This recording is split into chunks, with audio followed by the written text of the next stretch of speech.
Friends, हम constitution cover कर रहे हैं। उसी सीरीज में पहले हमने प्रीएम्बल किया, फिर part 1 union and it's territory, संघ और उसके क्षेत्र किया। आज पार्ट 2 नागरिकता सिटीजनशिप करते हैं। आर्टिकल 5 to 11 पार्ट 2 में है। फ्रेंड्स, ये जो आर्टिकल दिए गए हैं 5, 6, 7, 8 में जिससे नागरिकता मिलती थी वो इतने इंपॉर्टेंट नहीं है अभी, क्योंकि 26 जनवरी 1950 को कौन नागरिक है और कौन नहीं है वो डिसाइड हुए हैं इन आर्टिकल्स में।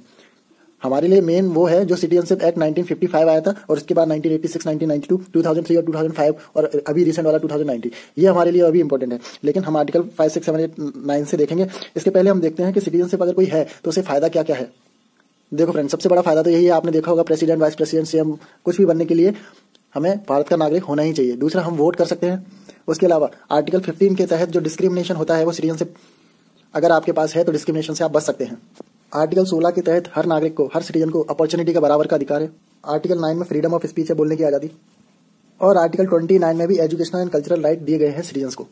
अभी हम आर्टिकल 5 to 11 करते हैं, आपको क्लियर हो जाएगा। आर्टिकल 5 में कहा गया है, देखो फ्रेंड्स, ये कॉन्स्टिट्यूएंट असेंबली ने 26 जनवरी 1950 को कॉन्स्टिट्यूशन कमेंट कर दिया। उस टाइम पर कौन भारत का नागरिक है कौन नहीं है वो आर्टिकल 5 बताता है। अगर कोई 26 जनवरी से 1950 से पहले भारत में जन्मा हो तो वो भारत का नागरिक हो जाएगा, या फिर उसके माता पिता अगर भारत में जन्मे हो तो वो भारत का नागरिक हो जाएगा। एग्जांपल लेते हैं सीधा सीधा, राकेश शर्मा है जो पहली बार स्पेस में ट्रेवल किए थे, first Indian to travel in space.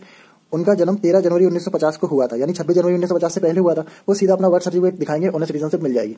अगर कोई ऐसा व्यक्ति है जिसके माता या पिता का जन्म 26 जनवरी 1950 के पहले है तो उसको भी वो अपने माता या पिता का सिटीजनशिप सर्टिफिकेट दिखाएगा, बर्थ सर्टिफिकेट, तो उसको भी भारत की नागरिकता मिल जाएगी। अभी हम दूसरा एग्जांपल देखते हैं, उससे थोड़ी सी चीजें आपको क्लियर होंगी।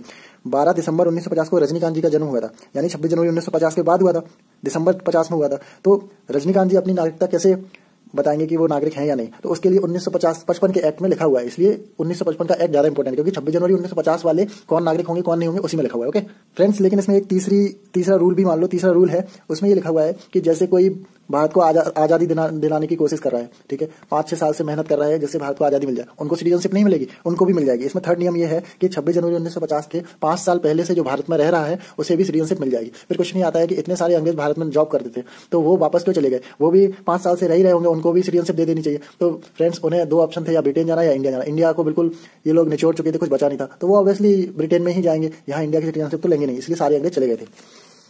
ये 2-3 एग्जाम्पल से आर्टिकल 5 याद रहता है। अब आता है आर्टिकल 6। इसमें पाकिस्तान से जो आ रहे हैं उनमें कौन नागरिक होगा कौन नहीं होगा। 19 जुलाई 1948 से पहले अगर कोई भारत आ गया है तो वो भारत का नागरिक होगा। लेकिन फ्रेंड्स, आप अभी देखो, 15 अगस्त 1947 को भारत और पाकिस्तान का विभाजन हो गया है। 19 जुलाई 1948, यानी ये लगभग 1 साल हो गया। अगर यहाँ पे तुर्की से, अफगानिस्तान से, ईरान से ये लोग आके भारत की नागरिकता लेने लगे, तो बोलने लगे हम पाकिस्तान से आए, तो इसके लिए कंडीशन है कि जो भारत में आ रहा है उसके माता पिता यानी पेरेंट्स या ग्रैंड पेरेंट्स, जो नाना नानी और दादा दादी कोई भी हो सकते हैं, वो अनडिवाइडेड इंडिया में जन्म हुआ हो इनमें से किसी का, ठीक है।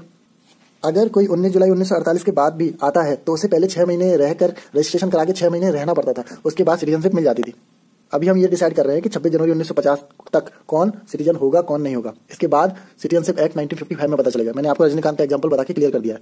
ये 19 जुलाई 1948 ही क्यों ये डेट फिक्स हुई, क्योंकि इसी दिन दोनों देशों में परमिट सिस्टम लागू हो गया था। मतलब ऑफिसर्स बिठा रखे थे जो परमिट लेके इधर उधर जाते थे, क्योंकि हमने देखा कि 1948 में, यानी कि आजाद होने के 1 साल बाद, लोगों को पता लगा कराची अच्छा शहर नहीं है, पाकिस्तान जगह अच्छी नहीं है, इसलिए बहुत सारे मुस्लिम भाई यहाँ आ रहे थे। इसलिए वल्लभ भाई पटेल और जवाहरलाल नेहरू ने ये 1948 ये वाली डेट डिसाइड की। इसके बाद अगर कोई आएगा तो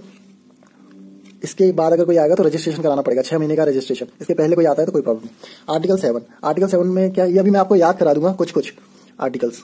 आर्टिकल 7 में क्या है कि अगर कोई पाकिस्तान गया 1 मार्च 1947 के बाद, फिर कोई आना चाहता है तो उसे आराम से सिटीजनशिप नहीं मिलेगी।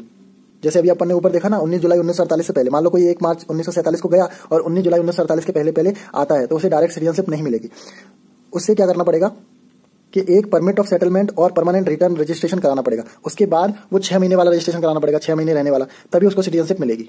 क्योंकि यार पता था कि जब 15 अगस्त 1947 को, यानी कि मार्च से अगर 6 महीने 15 दिन बाद अगर भारत आजाद होने वाला है, पता है, तो तुम पाकिस्तान क्यों गए?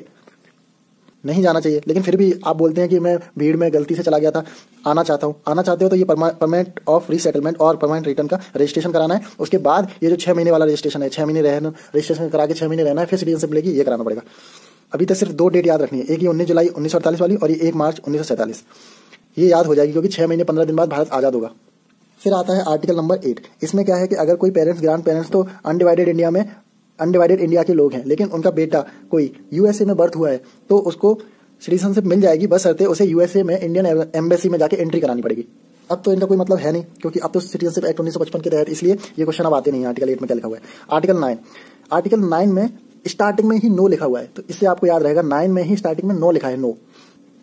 इसका मतलब नो सिटीजनशिप इन इंडिया, आपको आपकी सिटीजनशिप इंडिया में रद्द हो जाएगी अगर आपने किसी और कंट्री की सिटीजनशिप ले ली, यानी कि भारत में एकल नागरिकता है, सिंगल सिटीजनशिप स्ट्रक्चर, तो इसलिए। फिर आता है आर्टिकल 10। आर्टिकल 10 में लिखा हुआ है कि आपने अगर 5, 6, 7, 8 किसी भी तरह से आप भारत का नागरिक बन गए तो आपकी नागरिकता कंटिन्यू रहेगी जब तक पार्लियामेंट हस्तक्षेप ना कर दे, क्योंकि यहाँ पे पार्लियामेंट का कंट्रोल बताया गया है नागरिकता के ऊपर। आर्टिकल 11 बहुत इंपॉर्टेंट है, लास्ट आर्टिकल है पार्ट 2 का। इसमें लिखा हुआ है parliament made any law on citizenship.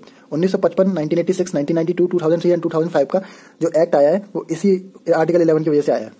और ये 1955 वाला तो इंपॉर्टेंट भी, सारे इंपॉर्टेंट एक्चुअली, इसको हम देखेंगे। अब फिलहाल इस वीडियो में हम थोड़ा सा रिवीजन करते हैं कैसे आर्टिकल याद रखें। देखो फ्रेंड्स, आर्टिकल 9 में नो से शुरुआत हुई है, आर्टिकल 9 में नो से शुरुआत हुई है, यानी कि नो सिटीजनशिप इन इंडिया अगर आपने कहीं और की सिटीजनशिप ले लिया है तो ये याद रहता है। आर्टिकल 11 लास्ट आर्टिकल है और इसके तहत ही लॉ बनेंगे सिटीजनशिप के ऊपर, तो आर्टिकल 11 याद रहता है। आर्टिकल 7 में क्या हुआ है, कोई पाकिस्तान जा रहा है फिर पाकिस्तान से आ रहा है, जा रहा है आ रहा है, यानी कि ये 7 फेरे लगा रहा है अननेसेसरी, तो इसलिए आर्टिकल 7 में ये दिया गया है कि एक पाकिस्तान जाने के बाद अगर कोई आता है तो उसको कैसे सिटीजनशिप मिलेगी, तो 7 फेरे से आपको याद रहेगा, जाना और आना। पार्ट 2 में आर्टिकल 5 से शुरुआत हुई है। 5 में तो जो इंडिया में है उनको कैसे नागरिकता मिलेगी वो देखा। आर्टिकल 6 में जो पाकिस्तान में कैसे इंडिया, 5 में इंडिया, 6 में पाकिस्तानियों को सिटीजनशिप, ठीक है। 7 में वो पाकिस्तान का 7 फेरे वाला और 8 में यूएसए वगैरह से अगर कोई है वो, ठीक है। 3 अगर याद रहते हैं तो 3 ऑटोमेटिक याद आ जाते हैं। अब नेक्स्ट वीडियो में सिटीजनशिप एक्ट 1955 करेंगे, ये बहुत इंपॉर्टेंट है। Thank you.